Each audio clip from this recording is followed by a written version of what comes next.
Hello, everybody. Welcome to the live stream. This one's going to be a little different than the other ones. We will be discussing The Expanse episode 601 and 602, the two episodes of the new season. I've been working with a different audio workflow this time around because I had some mic problems before. I hope that my levels are okay now and things sound great. And, let's just get into it. First, so what I'm going to do now is I'm going to play as much as I can in this little window, as you can see on the top corner. Unfortunately, Amazon and any other company will actually. But this is a wow. This is a spectacular moment. Thank you very much for the 5. Is that pound or euro? No, I think it's £5. Super chat. Holy crap, man. He says, Sir Gusty says, Dear Chris, I do love The Expanse and want to be the first one who supports you through a super chat. Keep it up, man. Oh my. This is an amazing moment for the channel. Wow. Thank you so much. I can't say, so much. Oh my gosh. This is the first super chat. Sorry, I'm a little bit flushed right now. Thanks for being around and supporting the channel. Oh, it's euro. Okay, yeah. Sorry, I'm not very great with the symbols, but oh my gosh. Shout out to Sergus. He's been around supporting the channel for such a long time. And yeah, one day I do want to make this my full-time job, doing YouTube and other stuff. So it helps. It really does help with tons and tons of eyes. Oh yeah, so we also have Olivia in the chat as well. Oh, and thank you very much, Guy, for $2 American. I need to read Strange Dogs. Yeah, I heard it's very good. I actually haven't read it myself. I probably should. But yeah, everyone seems to love Strange Dog as a short story novella and whatnot. Yeah, some people that we start with we go through the newsreel and we see that belter. That belter was in season 1. He was one of the belters that was sort of something interesting too about this scene here is we are inside a new set on the Rocinante, which is the drive fuel pellets. So right here is really interesting because reactor core room, I guess. Yeah, we have Olivia always correcting me because she's amazing. So yeah, we have the pellets. So those pellets there are what fuel the Epstein drives in the world of The Expanse. And it was just so cool to see that there. And I don't know if everyone noticed that, but I hope they did because I thought that was an interesting touch. Oh, I'm getting a warning. Okay, so I'm gonna have to pause and scrub through the episode. I'm getting a warning that there's copyrighted video on my stream. They got me, unfortunately. I thought it was small enough in the corner. All right, so basically, I'll just have to pause and we'll go through various parts of the episode. Just paused, and hopefully they won't capture that. It's unfortunate. All right, so we have a new character. Yeah, so Liv was saying that this series set is the largest set we have ever built on The Expanse. The Vasic says, I thought it looked great, given the scale of the ship and the drone, which always does well. Yeah, I think you're talking about the Rossi drone. So yeah, we have a cool scene here. Unfortunately, I can't play the episode because, oh, my stream's been blocked. Shit. Is it blocked, Liv? Yeah, you're gone. Fuck.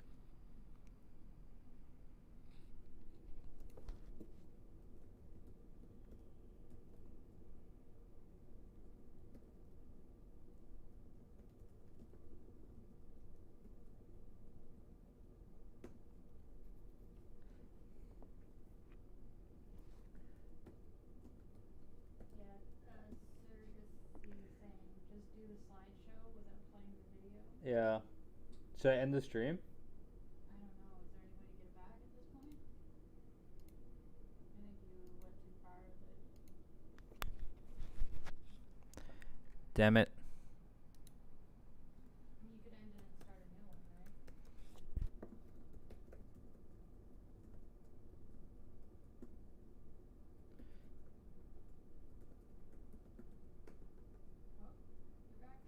back?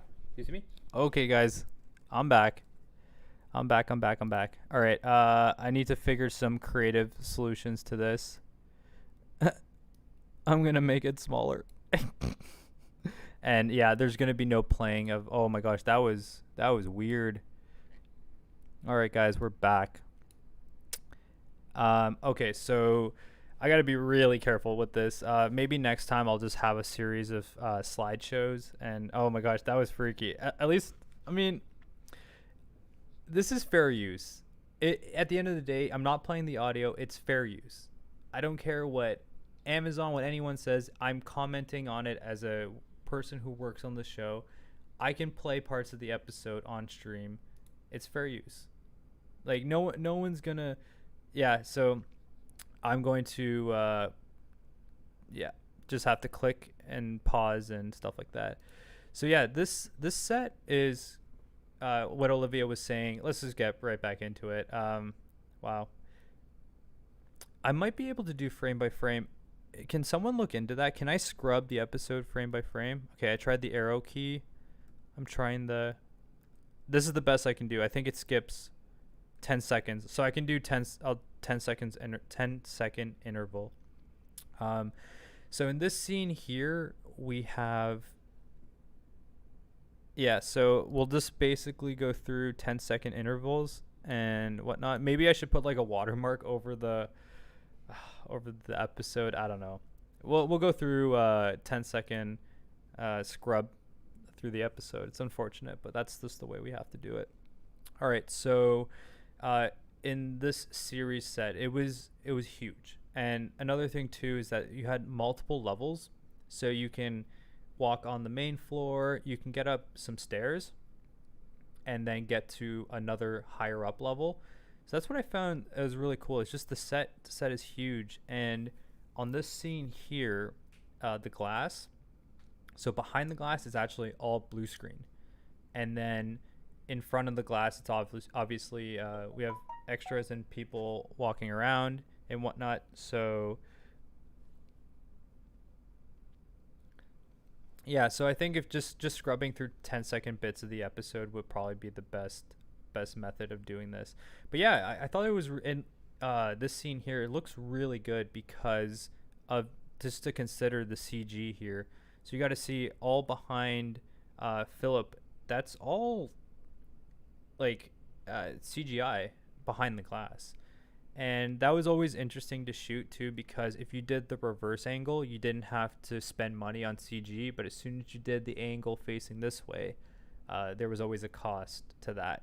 So that's something people need to consider as well, is that not only are we making a TV show, we're also trying to stay within budget, and we're trying to have something that's make something that's visually interesting.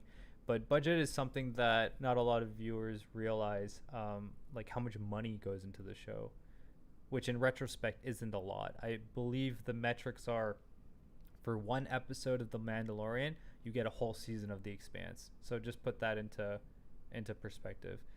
That might not be completely accurate, but I believe The Mandalorian is also a very expensive show, and The Expanse, for what it is a very cheap show for what it is. So moving forward to Scrub, we see the relationship between Philip and his buddy. I forgot what his buddy's name, the guy who has the alligator jacket on. We have Marco, which he has his hair down. I always like Marco better when he has his hair down, which is always interesting when he puts it up, because there's like sort of thematic versions of like, or meaning to why he has his hair up or down. Johan is his name. Oh man, that everyone's seen this episode. We could talk about spoilers, but the end of the episode made me so sad because I actually like really like Johan. I think he's hilarious. But it also shows the destruction or the destructive nature of Philip, and how does that tie in with the rest of the season. You'll have to keep watching, guys. So we have the speech from Marco, and again, you got to remember everything behind him is CGI. It looks so good. The team did such a great job. There's also a bit of frosting you can see on the edge of the windows. So yeah, let's jump forward, add a series. So now we're in a very interesting set. We're on the surface of an asteroid, and the crew of the Rocinante find a rocket, a engine of some sort on it, and Holden is attempting to do something about that because he's like, what the heck? Oh, oh wait, no, wrong scene. This is the scene with the Tynan. My bad. Yeah, so okay, we're on the Tynan and we're dealing with the crew. I just want to skip to the asteroid scene because I have a lot to say about that. Okay, there we go. Um, Sorry guys, if I spend on every little detail of this episode, we'll be here forever. But yeah, so I want to talk a lot about this asteroid set. So similar to the um, Rocinante reactor core set, we didn't build the whole set of this asteroid with the engine on it.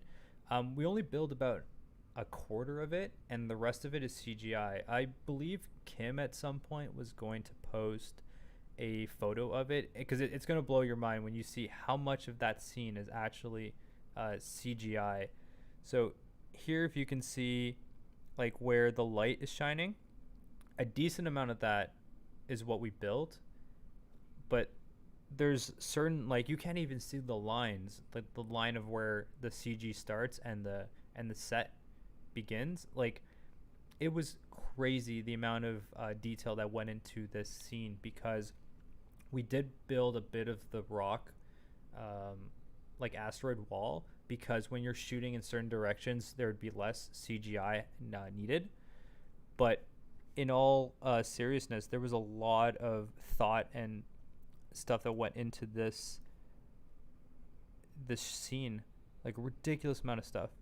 I wonder if we can get a really good. Okay, so this is a perfect example of what is CGI versus actual set build. So the bar going down like this is real. The rock wall behind that is real. Pretty much everything in this one frame we actually build. But as soon as you pull out, or the establishing shots, there was a mixture between what was real and what was CGI.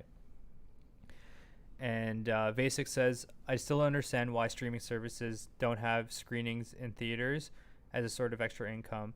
I think the reason why is because they would rather have people subscribed to their streaming service long term than make a quick buck from the theater. I think that's what it might be, because in the for the theatrical experience you only make a certain amount, and then but if someone subscribed to a streaming service, you make like a monthly income from that. Sir Gusty says, who is also a moderator on the live stream. Woo! First mod. Should make Liv a mod too. I wonder if it's cheaper to build a real set or CG it. It's cheaper to build a real set, but it depends on the scene too. I think what works really well is building some of the set and CGing the rest if it's something that's going to be ridiculous and huge. But yeah, it really depends. But I think generally, if you build the set, it's going to be cheaper. And the reason why, so Liv says, it depends how complicated the CG is. There's always an early conversation in which way is cheaper. Yeah, I always think that if you're shooting close up and whatever's behind the actor can be real, it's going to be cheaper. Like, no matter what, because then you don't have to cut the actor out. You don't have to worry about like keying the background out. But if you're going to start pulling back and you want to see it like the exterior of the Rossi, we're not going to build the whole ship because that would be really expensive. So it'd be cheaper just to build a portion of it and CG the rest. So there's always a mixture between, what is physically built and what is CG to make, to find what is cheaper. And the Vasic says, Doctor Who 50th anniversary was incredible in the theater. Yeah, that was awesome. I think Doctor Who has a decent fan base. So, I mean, the times that we saw this episode 601 and 602 in the theater, it was a a special thing for, originally it was the first premiere in LA, so that'd be cast and crew. Um, and then had another one in Toronto for the cast and crew here, and it was more for like the local crew. But there was some cast at the screening as well. You also have to think too, the episodes need to be converted into a theatrical format.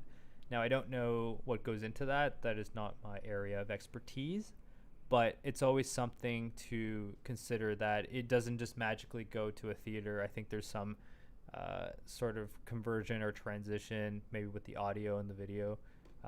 This is not my area of my expertise, but maybe Jeremy, the DOP, would know. Yeah, so let's move forward. So this obviously is part of the actual set build, and you can see like props was probably involved in this, set dressing as well. And yeah, as soon as you get wider, so these shots would be real. I think this scene would be with the bolt going like this. It'd be shot straight up, and then the bolt would be CG. I think that's the way to do it. That's probably the way they did it. The basic says AMC does these one-time Fawthorn events all the time. I wish these sci-fi shows would do them more. Yeah, it would be cool. Maybe one day. At least it would be cool to see episode like 601 to 606 in the theater. I think that would be something that would be really interesting. But who would put up the money for it and stuff like that would be the question. All right, moving forward. Yeah, I remember someone posted, I think it was Narain, he was saying that sometimes you got to keep hitting it until it works, and it's true. Sometimes just giving the TV a little bonk will make it work. So yeah, I really love that set so much. And then we're back on the Rossi. And interesting thing about this set, as some of you probably already know, that this is the old Sirocco set that was then converted into the Rossi. Now, there's two different names that we've given this set, and some people use the one, and there's like an official one. So there's Rossi Engineering, or is Rossi Mechanical Bay. So Liv can probably attest to which is the official name, but I like to call it Rossi Engineering. So this set used to be the Sirocco set, but then got converted into a Rocinante set. I actually have a video in the works about this very topic. It's going to be a time lapse about the Sirocco and the engineering build, and I'll talk about how it used to be one set versus the other. I have that video. I don't know when I'm going to post it, but yeah, Liv doesn't remember what it's called officially. There's actually something really interesting in this set too that I had a very big part, very big part to do with a. So basically, there's some, you can't really see it in the second episode. You can see it better, but above the lower deck, there are these robot arms that were actually practical, and they moved for reals on the set. But we will see that in the second episode, and I will talk about that in the second episode. I think I'm going to scrub through this a little faster because we're already 30 minutes deep, and we're not even done the first episode. So here we have a scene in the Tynan, which is like a testament to the Belter Am Polyfam, Belter Am Polyfam.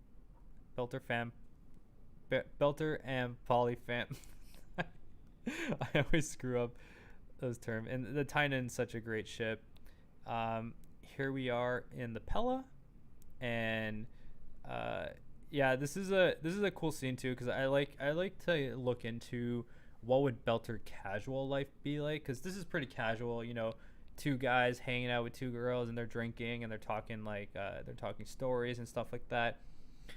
I always hope in the future maybe there would be like a spin-off where we can get really deep into like Belter casual life, like what does a Belter do for lunch. And we did see a bit of that with Miller, which I always thought was interesting, but it'd be really cool to maybe even explore that in a video game. I'm looking forward to the The Expanse video game that's featuring drummer. I hope we get it to look into like casual belter life in that video game. Very exciting stuff. Here we have some conversation on the deck of the Pella. Sorry guys, I'm just gonna try to scrub through this so we can get to the second episode. And yeah, we're back on the Rossi. And yeah, the one thing that I thought was pretty cool about this diagram, it's like a sphere, and then it has like spheres that are cut into a sphere, which is always interesting. We have the basic that says, I get a theatrical experience watching the show with my projector, which I recommend anyone to do is awesome. So much detail to appreciate in my tiny apartment. I get an 8-foot screen. Yeah, that is really good because then you also don't have to get a massive TV. But how do you work with the lighting? I actually own a really small projector, but I don't even know if it's HD. It's old. The ports on the back are like super old, but I can always give that a go. There's some white walls in my apartment that I can project on. So yeah, then we're on the UNN1 Zenobia, I think that's the way you would say it. It's a gorgeous set. We have a scene with Avasarella. It's always nice to see her. And back on series. And at the Belter bar on series, I actually have a video of like a little bit of a walkthrough on series. Not sure when I'm going to post that or how that's going to work, but it would be interesting. It basically I have my phone and I just like walk through the set, and I don't know if I'm talking or not. I have to review the footage. But yeah, the Zenobia is a great name for the ship, Olivia. Yeah, this bar, I mean, if I was on Sirius, this would be a bar I would drink at. For sure. For sure would be a bar. We have Avasarella floating in 0G. I think in this season they were trying to portray that she's getting used to space travel and 0G-ness a little bit. She's getting more comfortable with it. But there's also something else happening with Avasarella, and I'm probably not going to spoil this element, but watch the 602 X-ray. If anyone hasn't seen it, what you can do is in any episode, there's a way to watch the X-ray stuff. You have to just can't play. There's a way to do it in the interface. I'm surprised it isn't showing up here, but basically you can just click and select X-ray and see all behind the scenes photos and see a little episode as well. But I would suggest to do that for the X-ray 602 because you'll see a little story about Avasarella, which is very interesting. So let's watch it at night. Yeah, so if you have a projector and you're watching The Expanse, watching it at night would be definitely optimal because you get the darkness, and the image will probably punch out really nicely. All right, so we have the asteroid exploding, and that is a wrap up for season 6, episode 1. Now let's go into the next episode. I mean, I could have easily done like an hour talking about this this episode. So let's get into it. We obviously know what happened in the first episode with whatchamacallit, with Philippe and his friend. So the second episode, the one thing that I wanted to talk about, hopefully we can get, so this scene might be really good. This 3D printed bird here, there's a mixture between CGI and what we physically did, and it's really like, I wish I can play it, but my stream's gonna get taken down again. But basically the bird itself, I helped to 3D print. So basically I got the model from, I'm going to make a video on this. I don't know when, but this would make a really great video. So I got the 3D model from the concept illustrators, which they did it in Blender, and I had to rig it and do a whole bunch of stuff to it and basically form it as if it was like dying or dead for like the motherbird. And then it got after I was done with the model and they approved it, we got a very good 3D print house to 3D print it, and then it was later painted by a props house, props developer, prop maker, I guess you can call them. And yeah, there are scenes where can we get the STLs? I don't know if I can share those, but basically, yeah, there was a lot of scenes where it's a mixture between CGI because the bird needs to be animated, and anytime it's animated, there would be CGI. But when it's just in her hands, kind of like when the mother bird was not alive, it was 3D printed. So fun fact is these two actors are twins in real life, and yeah, it was also good that they were twins because of the COVID restrictions we had in season 6. So because they were twins, they were technically the same household. So having them unmasked on set, as long as they were testing, it made life a little bit easier. Having two actors that are technically the same household and related on set during interesting times on set, because filming season 6 was very difficult because of the worldwide situation that we had. Moving forward, we get to see the interior of a Laconia habitat, like where people are living, and there is notes about, you can see a little almost ridges. It's supposed to be because they 3D printed their house. I like to see some of the Mars interpretation of how would we build a habitat on Mars, and I think that was an inspiration for this, because there are 3D printed options that people are talking about when living on Mars. Okay, volume's very, very low. I can turn it up a little bit. How's that? Is my volume better? I got a mixer in front, so hopefully I'm trying not to peak. So is that better, guys? I hope so. Alrighty, so let's move forward. I can only do it in 10-second intervals, or else okay, flip and burn.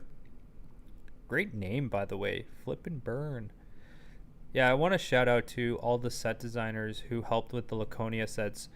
Sean, Genever, Pavel, all great set designers. Okay, I'm glad my audio levels are better. All right, so we have and the one thing I have to say too is that it was interesting to have a child actor on set that was actually pretty good. I was really impressed of her acting. So we have a drone flies up, and yeah, we know what happens to the drone. The drone crashes and breaks. So all these rocks that we see here, they're real. We actually built these rock walls. If anyone's interested, you should watch the drummer Kara G went through this Laconia set and talked about stuff. I would suggest watching that video, and you get to see that we did build a lot of the stuff that you see in Laconia, and there isn't a lot of CG on the set except for when they pull out, and of course the strange dog is CGI, completely CGI. I think they did have again, I wasn't on set, and it was really hard to even get on set last season, but I think what they did was they put a little like tennis ball on a stick, and they had the act just as a positional thing, and they had the tennis ball moving around to act like the strange dog. I'm not 100% sure, but I'm pretty sure I saw some dailies with that happening. It was more for just like positional stuff. So yeah, this here is a 3D printed bird. Oh my gosh, I can't tell you how difficult it was to make this whole bird happened. It was a whole thing because we had to figure out like the biology of the bird. How would it look like when it dies? And I did have some like references as well of actual birds, and I was just like using that when I was posing it. So I didn't 3D model this bird, but I did pose it and prep it for to be 3D printed by a vendor. But yeah, it was one of the most challenging things I've done because I had other things going on as well. Just last season was very difficult for everyone across the board. Olivia is saying that they had a puppeteer with a little green rigged thing. Yeah, so they had a puppeteer for the strange dog. Yeah, it's always good to have some puppeteering in a scene like this just to get the position right and having the actors interact with this imaginary object correctly. So I would love to get maybe some behind the scenes footage of the strange dog before the CG came in. That would be cool. So here we are. A UNN supply ship is with the Rossi, and we have a very interesting scene here, and I'll explain why. When I saw this in the theater, everyone started clapping. Everyone was like, "Yeah!" Started clapping. Um, do you guys know why everyone was clapping when this scene happened? Well, the reason why everyone was clapping is because this scene is a cameo scene. This lovely belter here, I don't know what his character name is. It's a very small role, but he's the stunt coordinator of the show. So we have a cameo of a stunt coordinator in this scene, and everyone in the theater were just like losing their mind because it was so cool to have like someone on the crew being in the Expanse as a cameo. Besides, like, Ty, Frank, and Daniel, they also had their cameo. We still should have had Narain as a cameo as a belter somewhere. But Narain's very shy in that regards. Like, I don't think he'd want to be in front of the camera in that context. But we should have done it. But yeah, it was awesome to have this cameo. So to answer your question, Sir Gussie, that bird I believe was using a not a resin printer, but a regular printer, but it used soft like PLA because they wanted some flex to it. So I believe what we did is the wings, and there's like a little flap on the bird's neck that were it's called shore value. Shore value is like how much can something bend. So Liv, you think it was resin? Yeah, it could be resin. Yeah, so basically we had a shore value that was softer for certain elements of it. Like the legs had a lighter shore value, so they flopped a bit more, and the rest was a bit like harder. So yeah, it could have been a resin print. I thought it was a regular print, but it very well could have been resin. It was a great print. Oh my gosh, the print house did an amazing job. So yeah, we have more shots of the Rocinante, and here, okay, so these robot arms. It's so funny. The beginning of this episode had so much like crap that I worked on. So the arms themselves were practical, including the bits that are down below, and that was done by the design of the whole thing was done by Carl Crosby, an amazing set designer. However, the arms actually moved on set on the day, and I was controlling them with the help of Playback and Good Dog Digital, I believe. So basically, it was such a nightmare to get these arms to work practically. I'm going to play a little bit, and hopefully I won't get tagged, but if you can see how the arms are moving, that was all. The movement of the arms were practical. The 3D element here is practical, or part of it was practical. The beams coming out are CGI. So basically, what I did was I had to learn how to control these robot arms. So we ran a power cable and a USB cable, like massive, like 20-foot USB cable throughout the set. And then it went outside the set. And then from outside the set, I had 3 laptops running the code to control each arm. And I had the code kind of loop by there was no real loop function, so I had to like copy and paste the code to make the robot arm move over and over again. So I had about a 15-minute window before they had to be reset. So a lot of the times I would be there waiting, and then if I ever saw the robot arm code execute and be done, I just press like reset, and then we had another like 15 minutes before I had to cycle it again between takes. And yeah, this scene was crazy, but the arms, they actually moved in real life, and they were super cool. I definitely will make a video all about, like, specifically about these robot arms and how interesting it was to try to get them to work on set and programming them and all that fun stuff. Oh yeah, and the fact that they were upside down too. So normally they're supposed to be like this, but in the set they were upside down. So yeah, I had to like figure out how to like we call it zero them. So start in a regular position, and then move to do the action to do the action of 3D printing. So the whole idea with these arms are they're 3D printers on the Rossi, but they were very difficult to get to this point here, and a lot of people's involvement as well. It took so long to do that, and it was funny for such a small scene, but I'm glad the way it turned out. It looked so cool. But yeah, those arms are practical, and stay tuned for the video. I got a lot of videos in the works. I just got to figure out like which ones I'm gonna make and release in what order. Here we have a very awesome scene. Yeah, the best possible CGI is a practical prop. Always. You always want to build it physically. My philosophy is like, if you can build it in real life and CG some things on the top, are always going to give you and yield the best results rather than CGing the whole thing. And yeah, so here we have Bobby, and she's delivering some cargo of her own, and we all know what's in the box.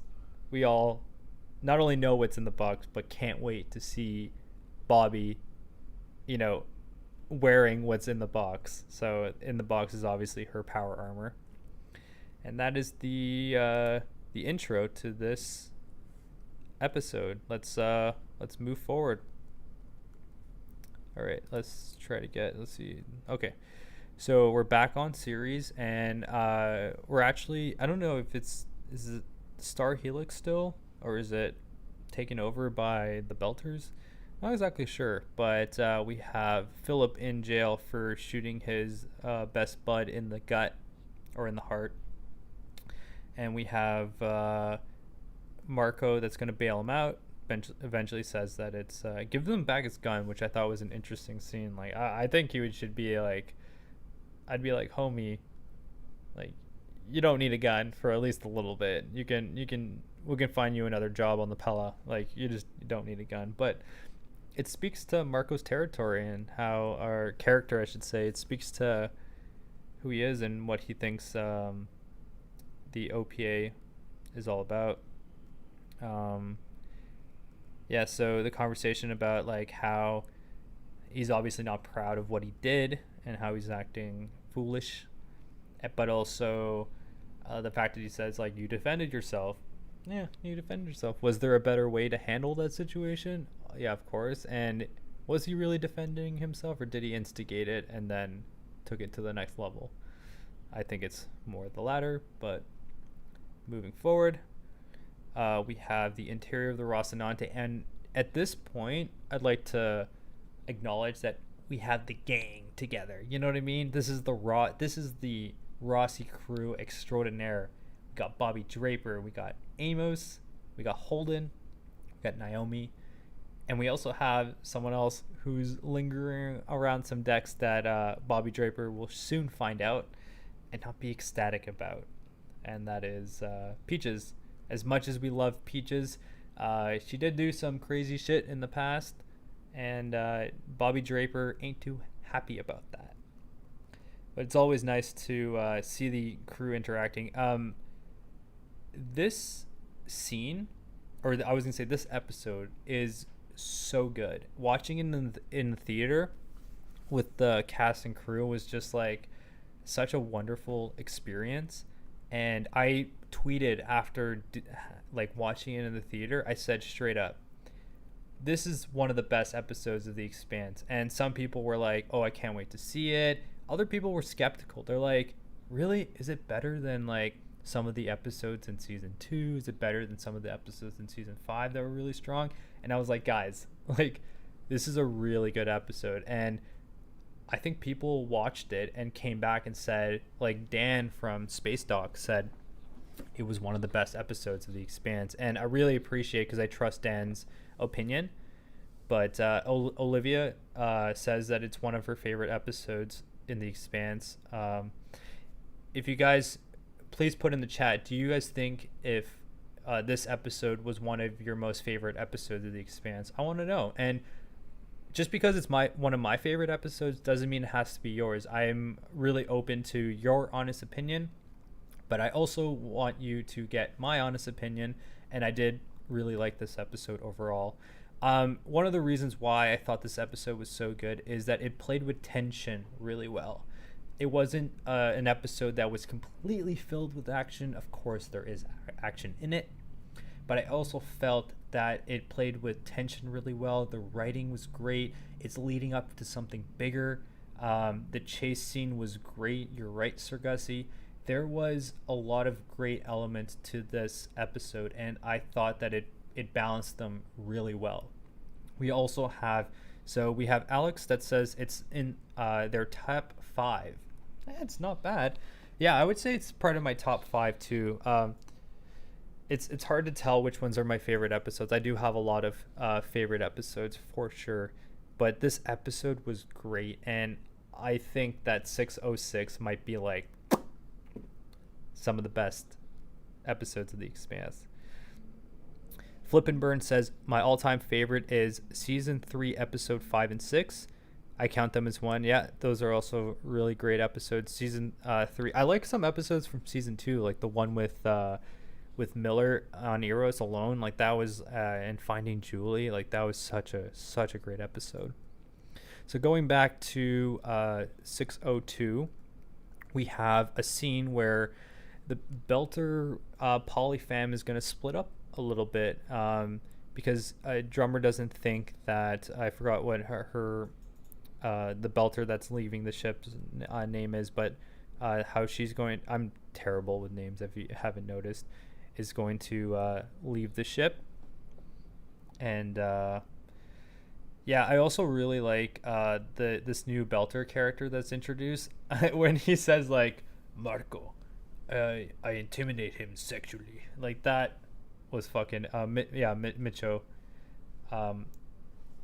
I always thought that line was hilarious.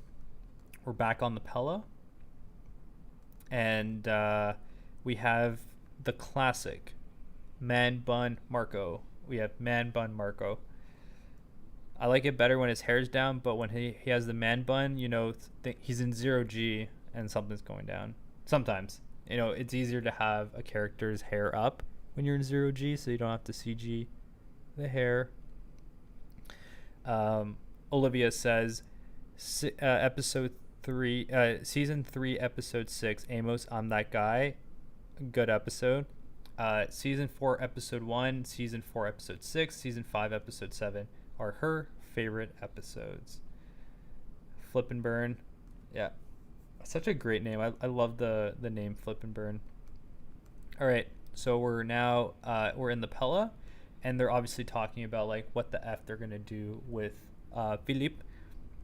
And Philip is recording or he's looking back at the good times that they had together with his buddy that he obviously shot.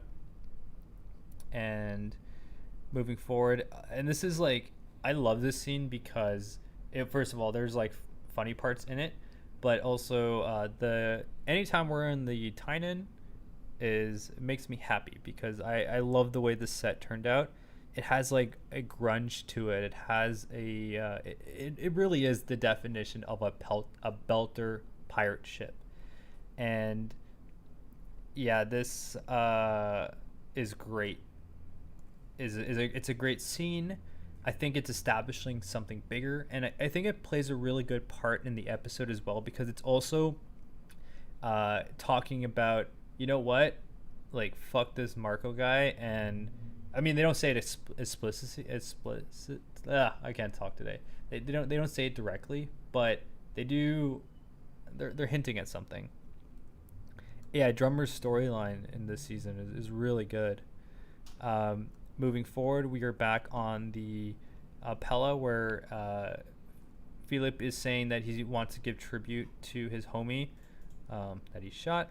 He's recording a message, and this is a really powerful scene too because he's sort of manipulating, changing the story a little bit to what he's going to tell the family.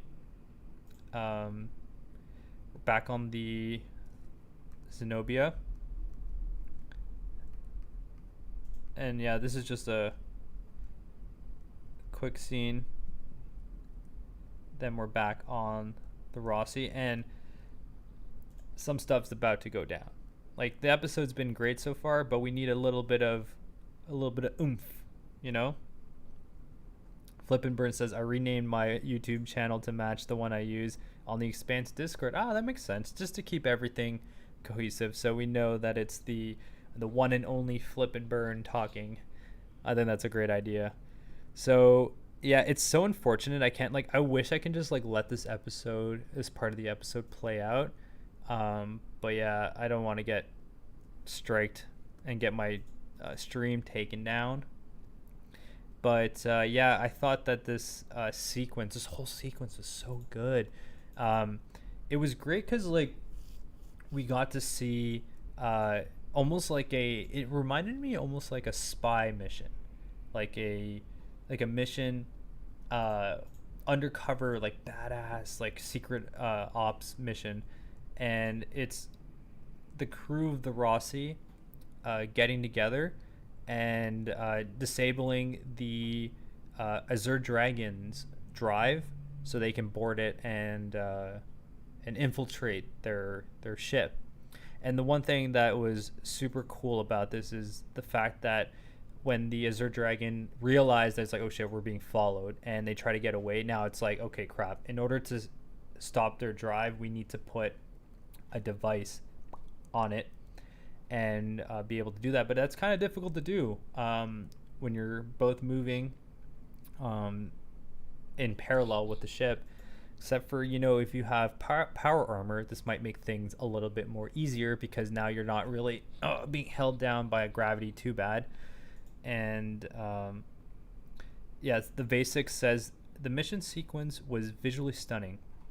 Love the Pee-wee line.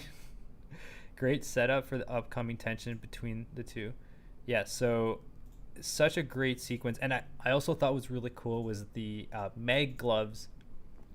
Have we seen Meg gloves before? Maybe we have. Bobby showed them before. Maybe on the outside of the Guanshin in her power armor. We might have seen a version of Meg gloves. But that'd be so cool because you would literally be like Spider-Man, right? If you have Meg boots and Meg gloves, you can climb any surface, right? So yeah, just this scene, I love the lights on the gloves as well, and the sound Foley to be yeah, Meg gloves are really cool. Really, really cool.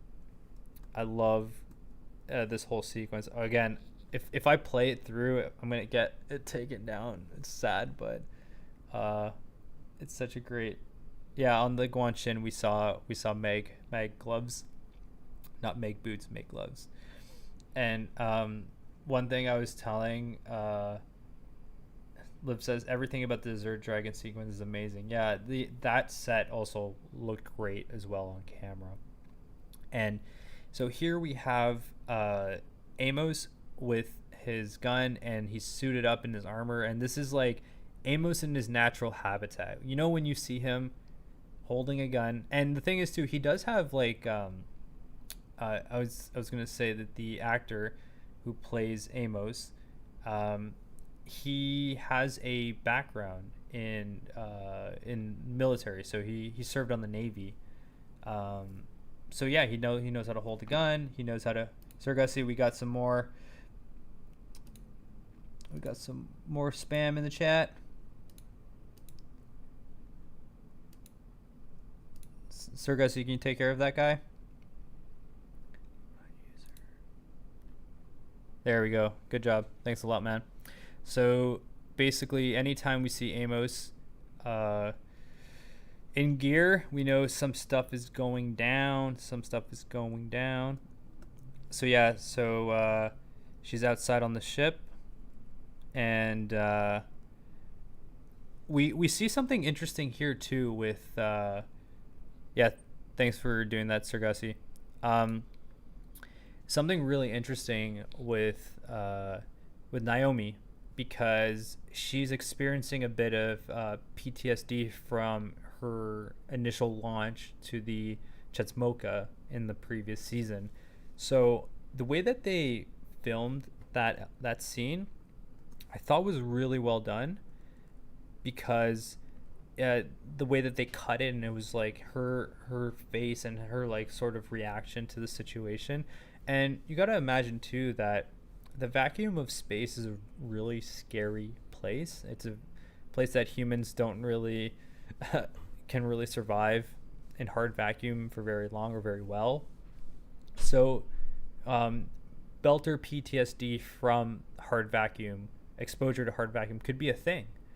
Like who knows if even what's his name, if other people who got stuck in hard vacuum, whether you're in a vac suit or not in a vac suit, could have like phobia from it, or long-term mental health problems from it, such as PTSD. And we see this with Naomi. So I definitely thought this scene was really good, really well done, for sure. But this also meant too that now, since Naomi's going to be like unable to do the jump, we have Peaches sort of stepping up to the plate as well.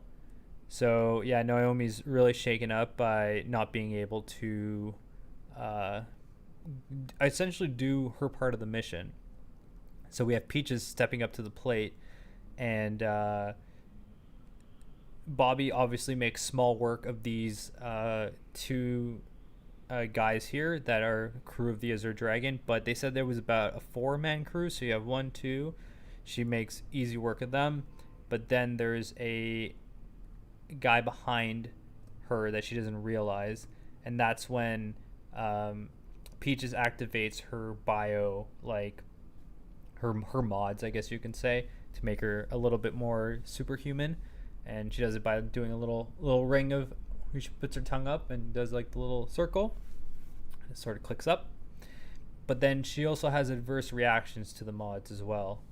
And Naomi had to relay information to cut what cable, or disconnect what cable. And Peaches did a really good job in the sequence. It's unfortunate that she after using her mods, that she got a little messed up and puked in her vac suit, which is probably never fun to hang out in a vac suit filled with floating puke. But Bobby made sure that Peaches was okay. And that scene was really important as well, because it shows that Peaches is actually like part of the team now. Like, she's a team player. She also didn't tell the rest of the crew what the plan or goal was, which in a later scene we'll see her get sort of yelled at by the Captain Holden.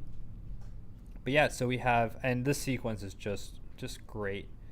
We have, Amos and Holden that are going to go in and storm the ship, essentially. And someone says, I heard an interesting criticism about the Clarissa Bobby scene. The guy said that he messed up the 180 angle camera rule, and she didn't look good, at least to him. Yeah, I don't know what that criticism means exactly. But yeah, so we have the scene where the boys are outside on the ship, and they're about to storm the Azure Dragon. And the Azure Dragon set was so well done, and it's unfortunate because there are a lot of screens, like a ton of screens. And on the reverse angle, I wonder if I can get it. Let's see. Give me 1 second. Just need to get a reverse angle. So above the that one screen that they're looking at, there's like a whole bunch of screens, and you never saw them. You barely saw them. Let me try to maybe rewind a little bit. Man, I really don't want to get this claim to. Oh, there we go. Perfect. So this reverse angle, it's such a quick scene, but look at all the screens. Playback had to design so many screens for the Azure Dragon. To see them, you have like some vertical monitors on the side. You have like smaller screens. You have a little bit of techie gadgets and buttons, and you have the Azure Dragon logo right there. Like, how cool is that? I definitely think the interior of this set is some of the finest Expanse work as well. It's always nice to see the interior of some Belter ships. It's always nice. All right, moving forward. We're actually almost at the end of this episode, which is fun. Again, I can't really go through every second of the episode frame by frame because I'll get like copyright tag. Yes, I believe all those screens are real, Sir Gussie. If they weren't real, they very like small amount might have not been real. Of course, the hologram where they find there's actually a really important story point here where by taking the drive core of the not the drive core, but like just the information from the Azure Dragon, they were able to find out that the Belter's got like the OPA Free Navy has a bigger plan in place to send more asteroids to Earth, but now they can intercept them. And Olivia says that yes, the screens are real, which is super cool. And all right, moving forward, we have the I was gonna say the Razorback crew, the Rossi crew, finding out that this is like pretty important classified information from the Free Navy, and it's super important that they got this because now it gives an advantage for the UNN and Mars too, because they're technically allies in this, even though they don't always see eye to eye. Moving forward, it's super interesting to have like this piece of knowledge that is now giving them an advantage because they've been on the losing end this whole time against the Free Navy. So now we're back on the UNN Zenobia, and we have Avasarala. And guys, I can't stress enough, watch the X-ray feature for this episode. It's really good. It's a good like look into Avasarala's character. And it's the basic set is the mother lode. They find out that these are the asteroids that are going to do like tons and tons of damage. The whole like set design and design of the show is a team effort by a lot of talented, very very talented people, and it just looks great. I think it's lit well. I think the CG is great too. I think it's all great. All right, moving forward. So we have this lovely scene between Avasarala and the reporter. So I love this scene too because it's pretty emotional as well, and the whole idea about like Peaches is part of the crew now. So I'm getting a call.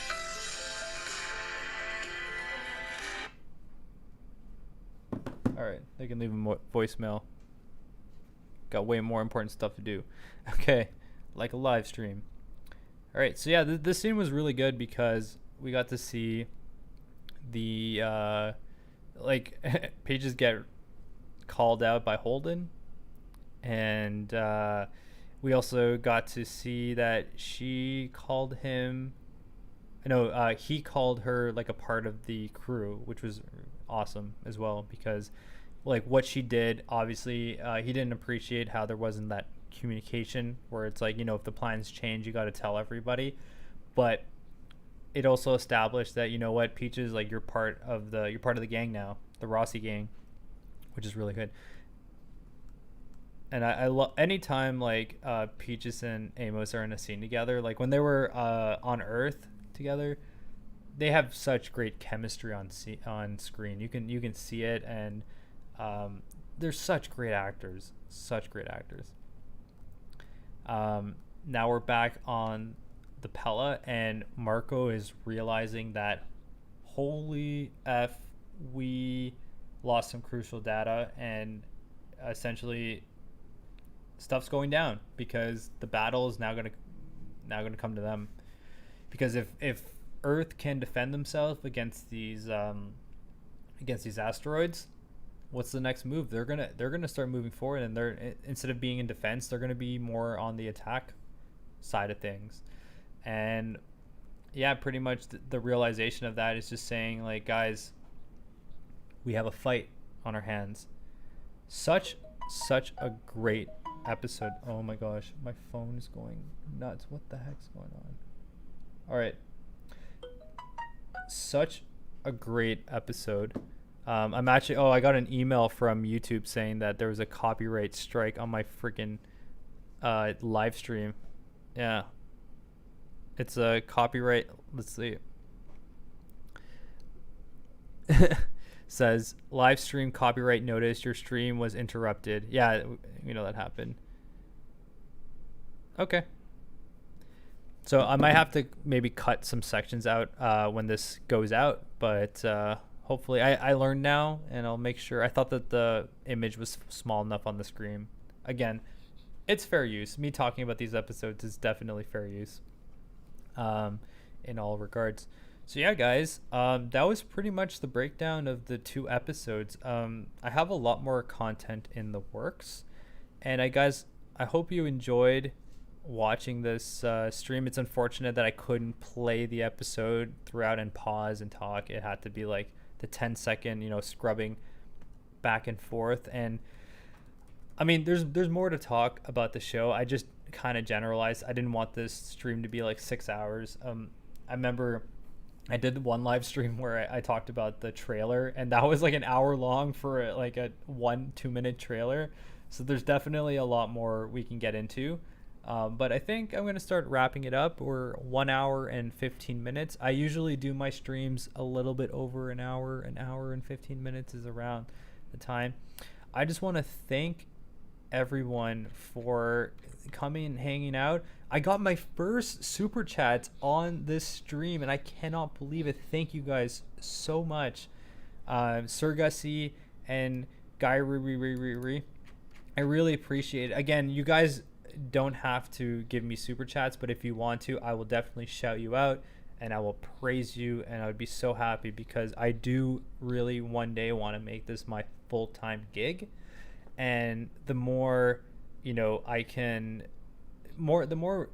make off of YouTube, the less I have to find a job in the real world working on another show, and I could just literally focus on making videos for you guys. So yeah, basically we did come short on the budget, but a lot had to do with COVID as well, because that didn't make things cheaper. If anything, it made things a lot more expensive, and it changed the schedule up as well. But I have a video idea to talk about the challenges about filming the season 6 because of the pandemic and whatnot. So yeah, guys, I would like to thank everybody for watching the stream, for commenting in the chat, for just hanging out. This was a lot of fun. I love doing live streams. I may do a episode 3-4 live stream. We'll have to see how things go. I definitely have more things in the works as well. But Basic, thank you for sending love to the channel. I love to talk about behind the scenes of the Expanse, and I will continue to do so. So if you guys like behind the scenes content, be sure to subscribe. Like the videos that you like, dislike the videos you don't like, and tell me what you like about certain videos and what you want more of, so I know what to make more in the future. Also, I'll just throw in a quick little plug that I also have a game involved. I'm also making a game as well. Oh my gosh, we have another super chat from Alex. Alex, you said thanks to me. I'm saying thanks to you. Thank you very much.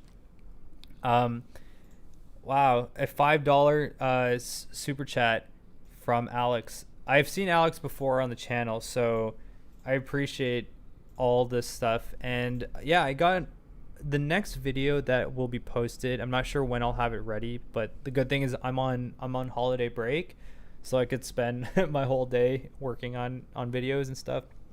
It will be about the Sirocco and the building of the Sirocco, and how that became the Rossi engineering. So that's a video I have in the works, like with a time lapse, a little bit of voiceover as well.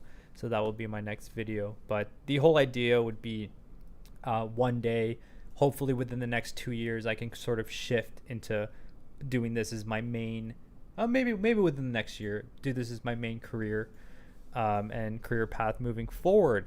I definitely also have, when the Expanse game gets dropped, your boy Chris is going to be doing live streams and playing that game for sure.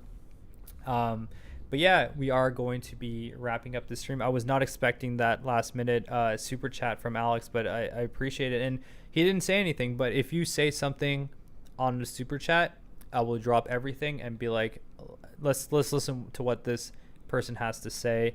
And of course, I appreciate it so much. And yeah, I'll see you guys on the next live stream and the next video that will be coming up. Sir Gussie, you already donated a super chat. Thank you very much for the €3.